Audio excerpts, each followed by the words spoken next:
nhớ rồng nó nói ít nó chẳng đâu cơ gọi đi nhỏ là thứ nó để cho bé mình đòn chơi nè đỏ bà đê chơi một lúc bà đê nhá bố tỏ thu vào vụ tỏ nó bố sắp tỏ coi cho cán đồng ngân nên cho vụ tỏ nó nè thì đang khó lại nè để cho một bé mình đầu xe của mình chơi nè cho nhiều dầu muốn thế là mà liên lạc cá nè một xe nhiều dầu đầu đi trả nè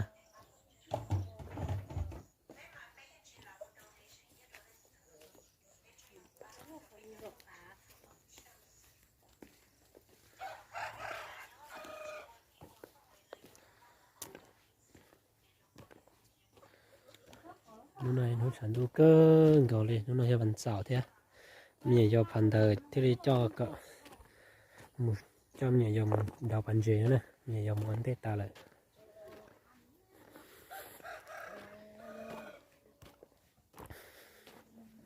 chào cú tiếp theo nó nào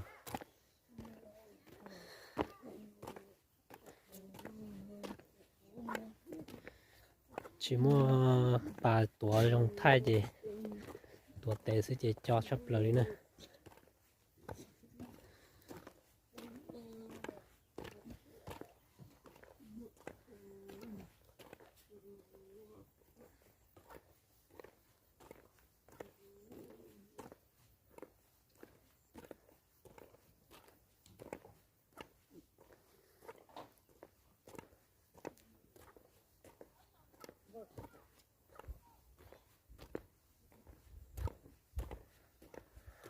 lúc nào mà chào cú tiếp theo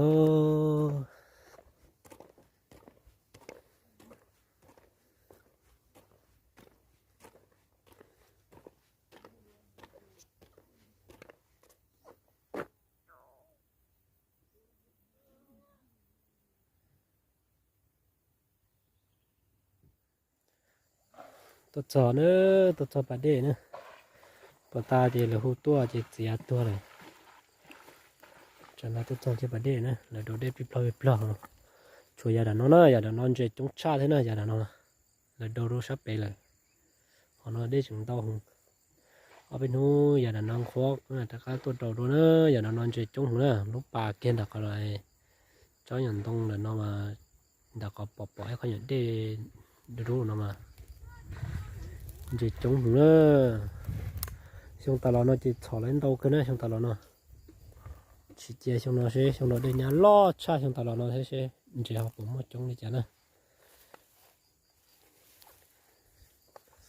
nó chỉ chuẩn đến tàu cho chuẩn đến tàu người cho ăn không đủ ta lúc cổ ít lì nó to lúc cổ lì ta thế mà thì lấy thỏ nó luôn nè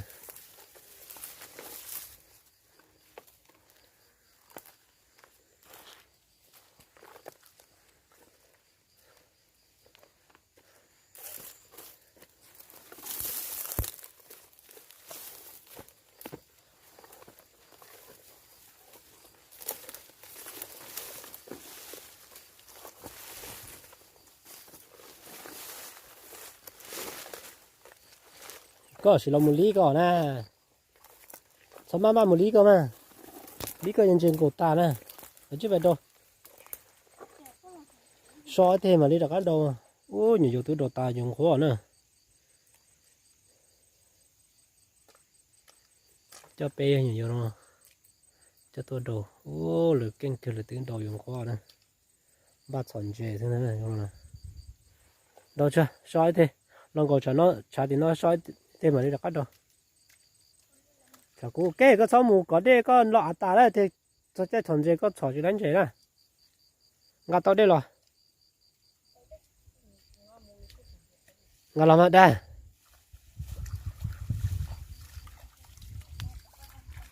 bọn gì chúng chi lo cơ nữa gì chúng chi lo cơ nữa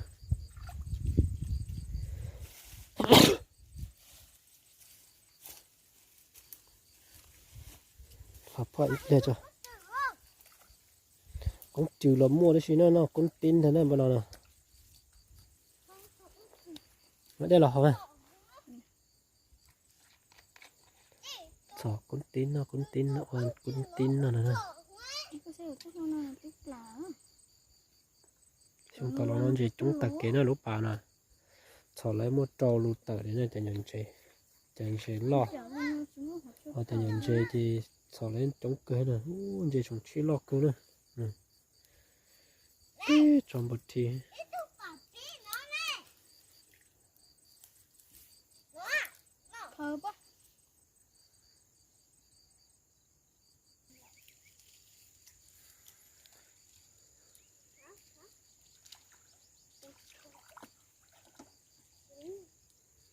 khờ cơ ai kể cơ sống một chút cơ mắc cơ chút tà đây lúc cơ lo nữa có bắt tài có đây lúc có đây kể đấy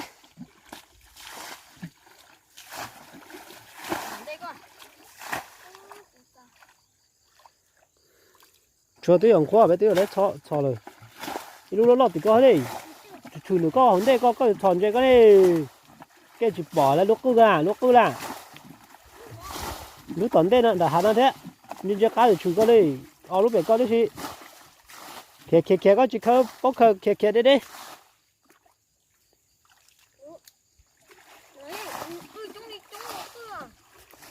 khơi cho mình cho tỷ lúc tay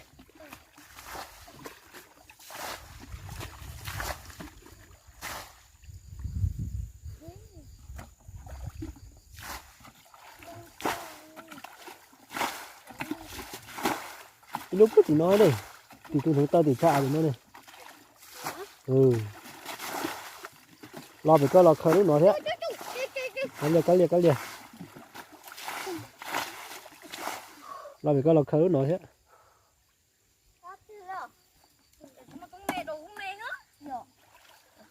để chỉ một thống mê đây nó có được nữa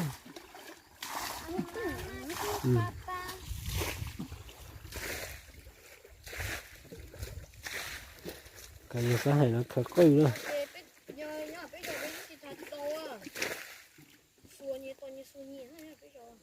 đợi giờ xua lấy cho lo này cho mấy chuyện lấy này xua đợi đây nó lo đây cho to nó xua cho lấy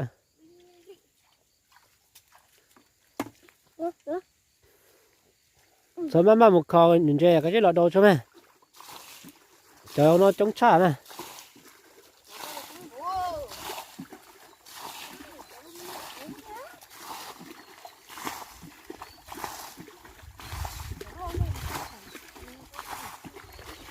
sáng sủa cũng mới nhìn chơi tờ số nữa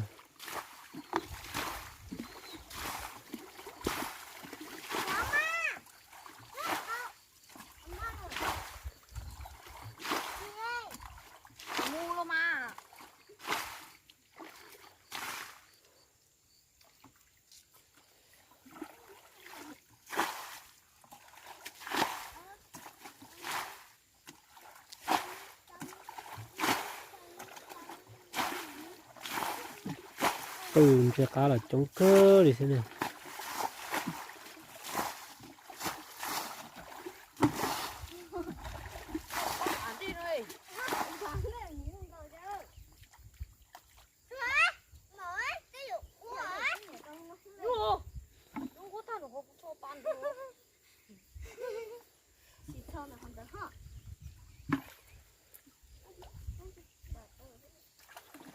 cho còn đĩa chút coi cho họ to vào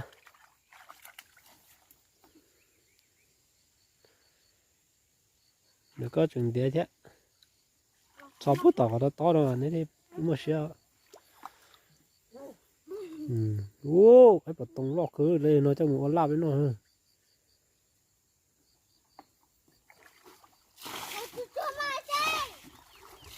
tàu tàu giờ cho một quay với nó hơn cái bột tông này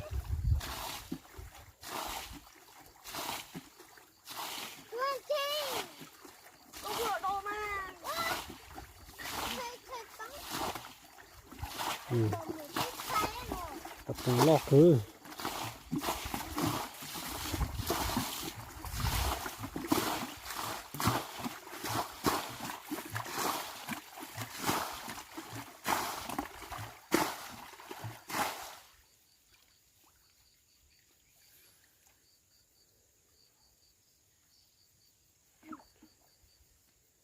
Cho. cái đồ lớn tụi bạc ca to kê nó bé thì cho đi kê cho con bắt ha nó khó thôi nhớ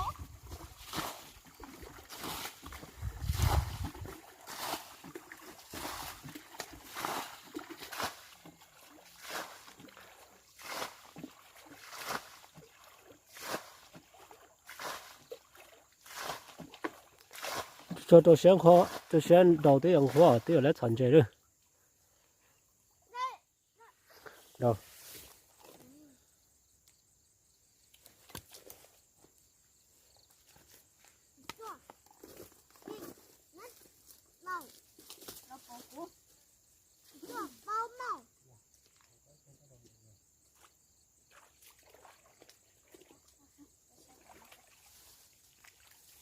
con chim nhá nó có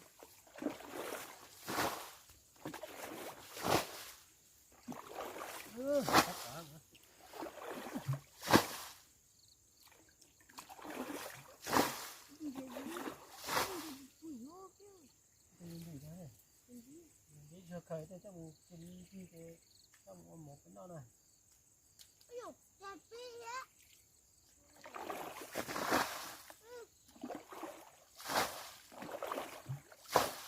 của mà lấy khóc ơi à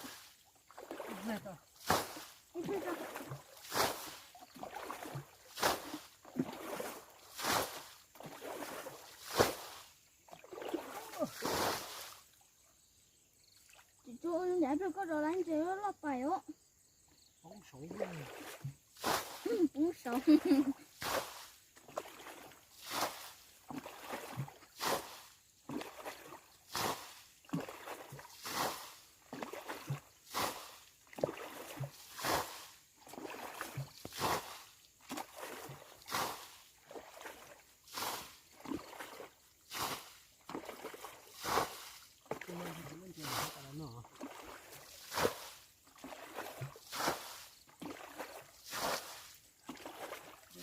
thường của tôi đấy nhá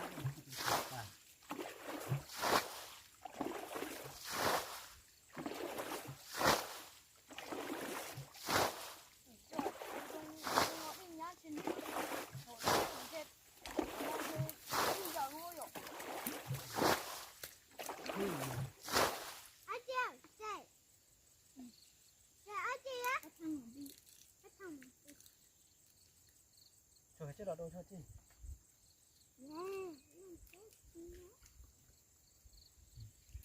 cái này rất khó sai nó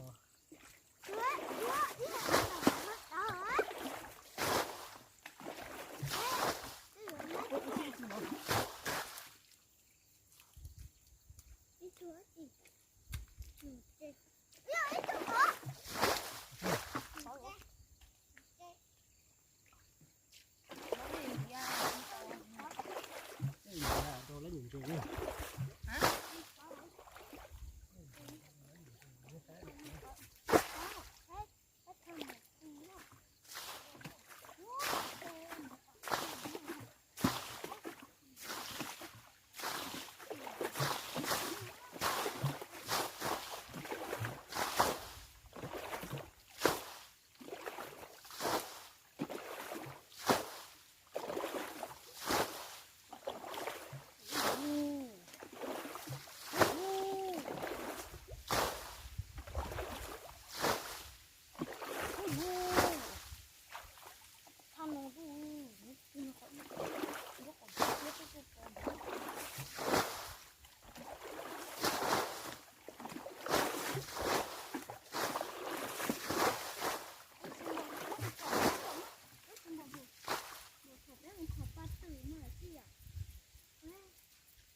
thế ngại quá cả đi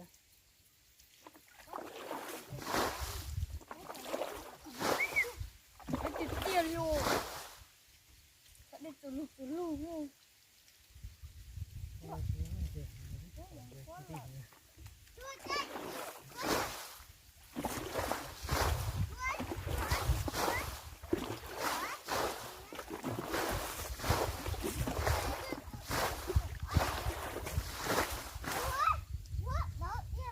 nó này thầu cũng liên quan có tí nó sẽ chống lạnh thùng nhé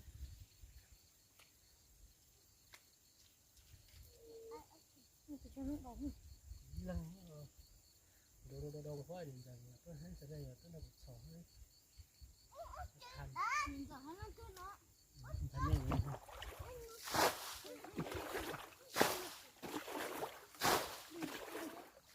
anh chém lông nó lòi à ơi ha ha lấy kia anh chém lông nữa lọt trời hết nè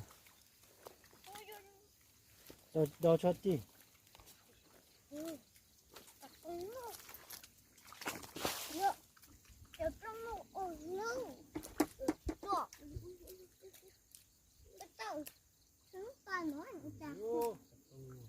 màu không như to cái cho bật tôi đó cái đo cho chị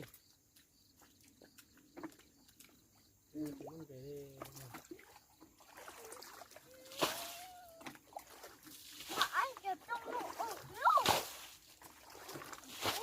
có mà sao nó có đây cái chuột nữa nếu mình một thấu rồi cái tao nó tê hay gì thì hay quá đài à cho đó với tê còn có do thì đấy tí thỏ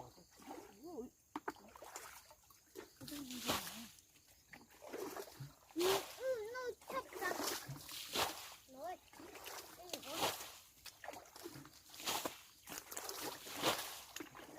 rồi tôi mà tôi nó này là cái số đó bạn là sao cả lát cứ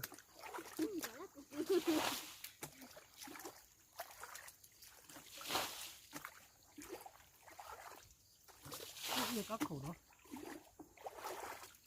đỏ kia chả đấy không là chưa nói cho người tay cỏ nó để cái phần tay cũng muốn lò của anh đâu ai tập ai được cỏ ai được nó nó thì nó phải đấy nhớ được con nhớ anh chỉ có hả tin được có nhớ được con không cái gì phải đó tôi chỉ phải tổ luôn đi sao mà đi đâu sao ra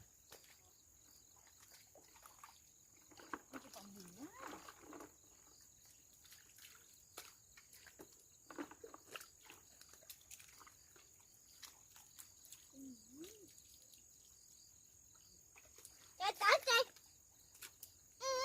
chạy chạy bỏ phụ hết chạy bỏ phụ rồi esto chạy nó ata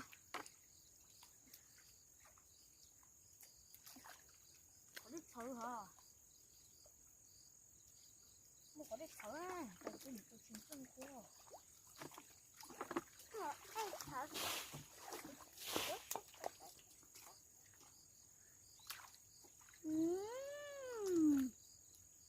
nè một cái xe tôi cháu mà anh đâu lôi thì chơi rồi anh xin tới anh sẽ ngủ thì cứ anh ngủ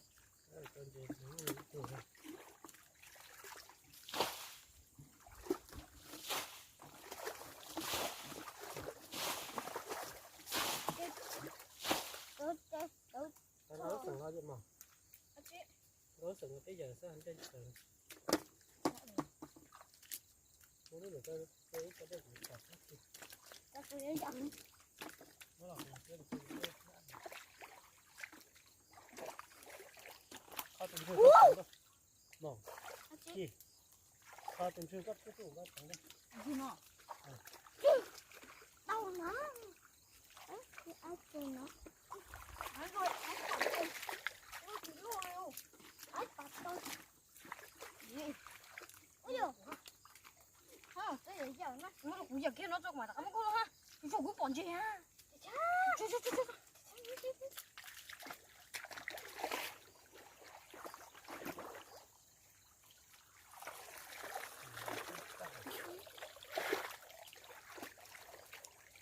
còn lá ở này chú cưng chú cưng chú cưng Thì nó là chỉ có bắt từ hình thôi. Có cho coi tên đừng có đấy có ta là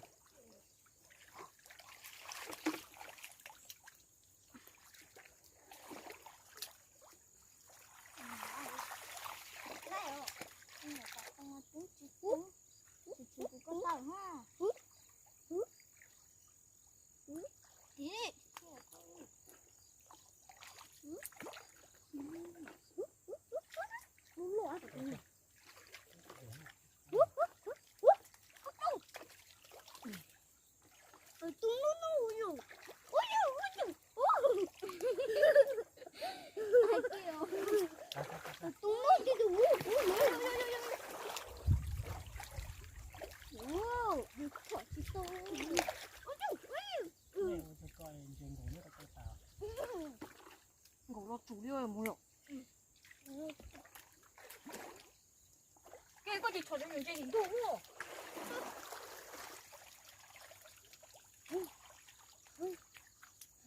Nó không có. Nó không là tao là còn gì nữa.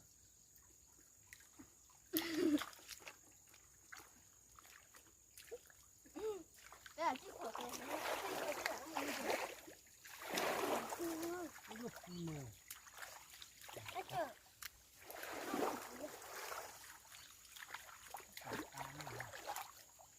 chúng à, đi chơi hả?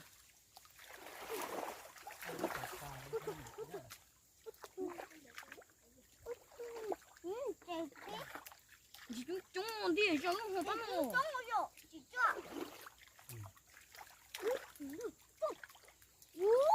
Rồi ai tập bao cho không có mà thì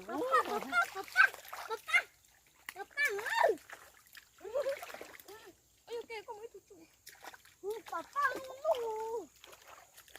Mấy thằng gì đứa tuổi tuổi nhiều tao bao. Cái có gì sát thổi đi to ôi gì bạc nhìn.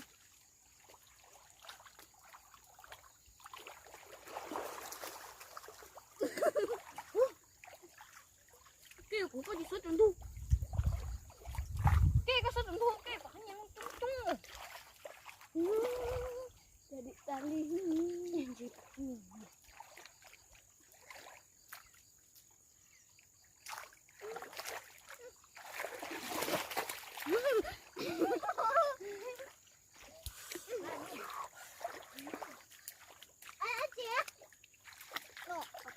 bây giờ ôi nè chị đang đá được.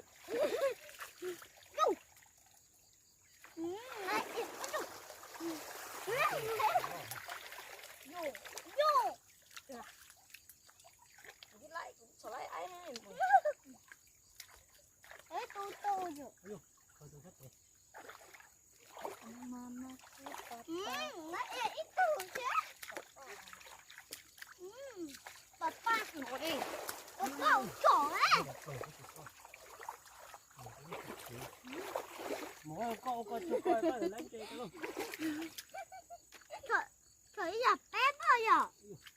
Thôi.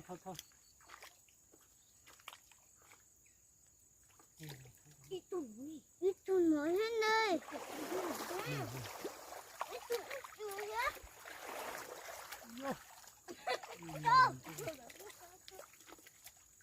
좋아해? 더 좋아. 이거 뭐냐? 이거 뭐냐? Cái đó thôi rồi nó. Thôi giờ cái gì đó nó không đây xe nữa. Không thì xe đó không đó. Nó lại chết được. Này. Thôi giờ cái gì đó để đây xe nữa. 오, 그냥.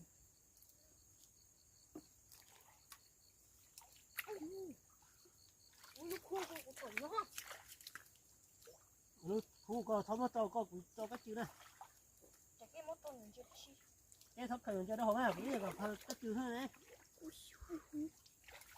Nó ở hú cả tông. Cái đó có thời cái chữ hơn đấy. Không đi xe rồi.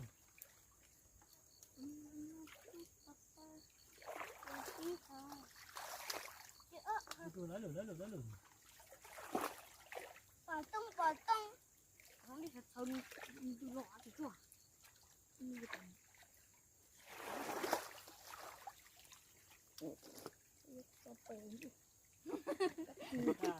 cái giờ có chịu lọc khơi có chọn nữa nè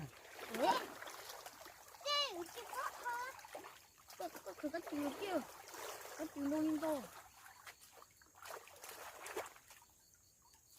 có đây nó ít sẽ có ơi chồng nó bây giờ cũng chưa thôi cho ơi thôi cho con mà nhưng mà còn chưa có nó sẽ phải có nữa tôi chỉ đang đá nhưng mà to chỉ chưa con to không ơi rồi chỉ đang đá chỉ đang đá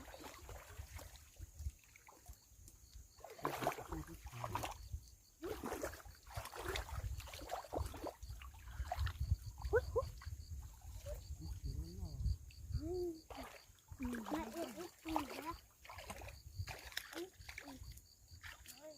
nó bùng bùng không mà mua cả nó chỉ đang đá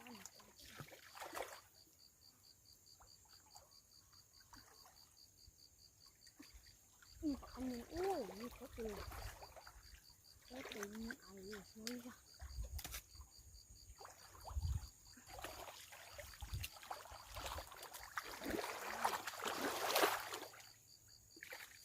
cũng chừng kêu lại ít tu gì thế lại ít tu chơi tiếp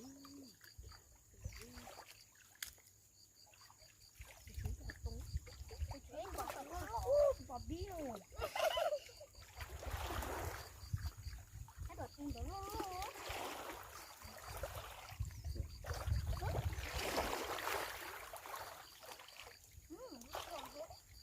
học qua đây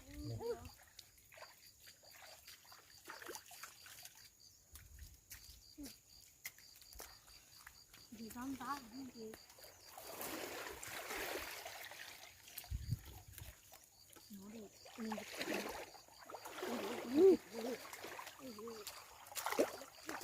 lại ít cái tung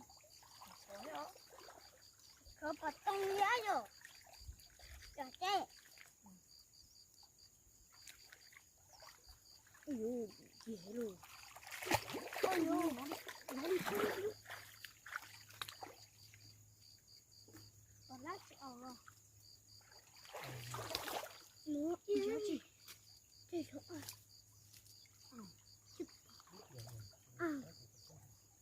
gì đó cơ mama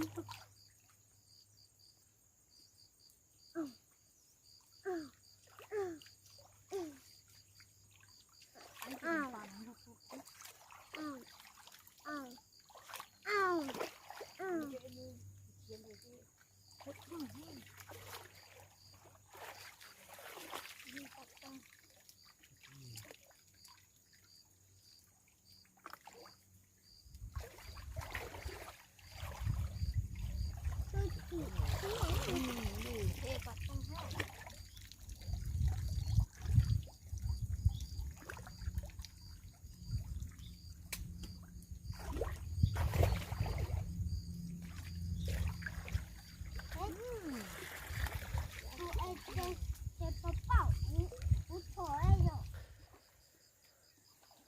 chọn chê chọn chê giờ ta rồi tả rồi nhá bên nó một khởi cái chữ khởi cái chữ cho một tên nữa trong kia nè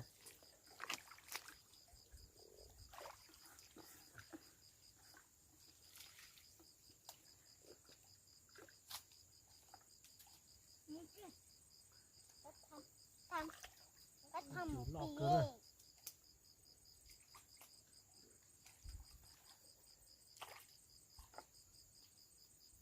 mà gì đó đó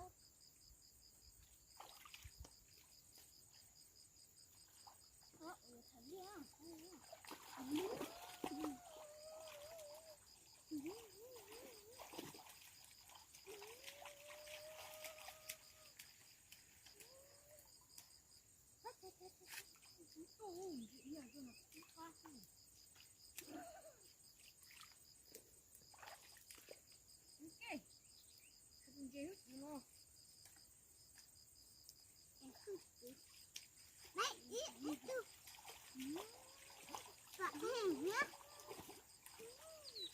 Rồi giống nó mà.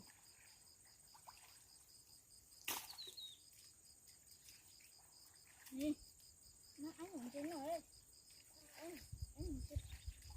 Đúng rồi. Một phải thấy mua chi em rồi. Anh muốn đợi em tới mua. Anh muốn ấy giờ tôi chơi nữa. Nó cái là thật sự cái này rồi.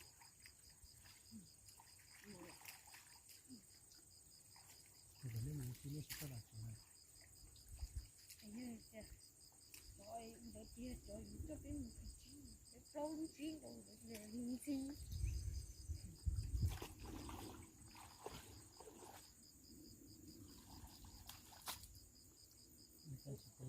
cái chừng nó là thật chia đúng không?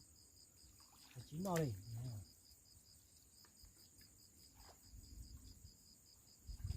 Giờ tiêu nó phố ấy phố kìa kìa. Nhìn chơi là nhìn không có chi nhá. Chặt chim thay mà thì chặt. Giờ là mua cái mua sừng cái nữa. Đây mua. Rồi nó có mua. Cái cô tôi muốn gọi tao mua không có. Bật tông à.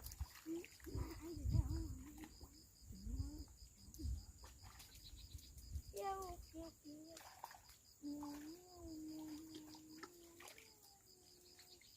Giờ đâu nó chỉ là phải không? Rồi anh mua rồi. Chỉ phải nó phải Mua rồi. nhưng mà nó thật phải này Một cái tổ ăn vào cái sợi Nó phải cũng nữa. là tông nó cái phải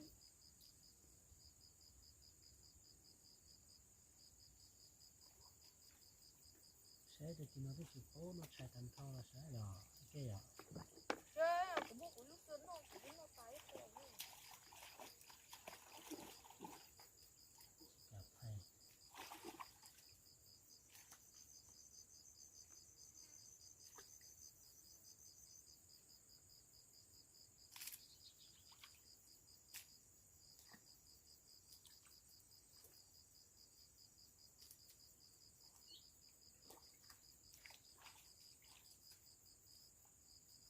thấp bỏ nó nó chạy thấp bay chỉ nó thành là thấp bỏ Mua lỡ muốn nó món này. có là được cú nọ rồi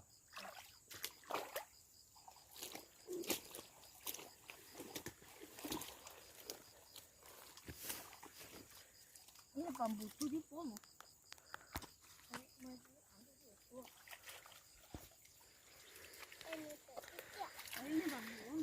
thằng chị ta chứ cho chơi nó nè cho chơi nó phải một chơi đi rồi mà đi cho bé tôi thọ lú săn đá nè lú săn đá cũng đen khó cho bé mà đi tôi thọ lú nè nó nói gì bé thọ cho chơi nó